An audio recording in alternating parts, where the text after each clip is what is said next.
ఇక బుడమేరు నుండి కొల్లేరుకు వస్తున్న వరదల్లో భారీ చేపలు కొట్టుకొస్తున్నాయి. వరదలో వస్తున్న చేపల్ని వలలు వేసి పట్టుకుంటున్నారు మత్స్యకారులు. పెనుమాకలకు చెందిన మత్స్యకారుల వలలో 8 కేజీల బరువున్న చేపలు పడ్డాయి. మరింత సమాచారం మా స్పెషల్ కరెస్పాండెంట్ రవి అందిస్తారు. కొల్లేరు వరదలకు భారీగా కూడా చేపలు వస్తున్నాయి.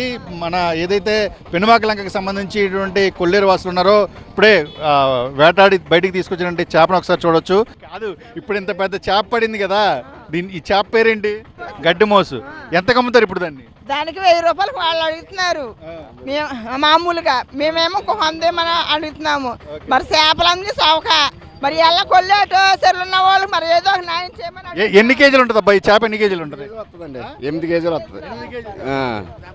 అంతకుముందు ఇట్లాంటి చేపలు బాగా వచ్చాయా? ఇప్పుడు వస్తున్నాయి? ఉండి కాదండి, లేవండి, మొలకొచ్చిన కానీ. ఒక్కసారి చాలా దాదాపు సుమారు 8 కేజీల చేప ఇది. అంతకుముందు ఎప్పుడు ఇట్లాంటి పెద్ద చేపలు సహజంగా వరదలో కొట్టుకురాలేదని చెప్తున్నారు. ఈ వరదలకి ఏదైతే గత కొన్ని రోజులుగా బుడమేరు నుంచి వస్తున్నటువంటి వరదలు ఉన్నాయో, ఈ కొల్లేరుకి తమిళేరు నుంచి బుడమేరు నుంచి వస్తున్న వరదల్లో ఇంత భారీ చేపలు కూడా దొరుకుతున్న పరిస్థితి కనిపిస్తుంది. దీన్ని మార్కెట్లో అమ్ముకునే ప్రయత్నం అయితే కొల్లేరు వాసులు చెప్తారు. ఇంతకంటే రెట్టింపు ఇంకా సముద్రంలోకి కొట్టుకు వెళ్తున్న పరిస్థితి కనిపిస్తోంది. కెమెరా దుర్గాతో రవి, TV9 చిన్నట్లగా నుంచి.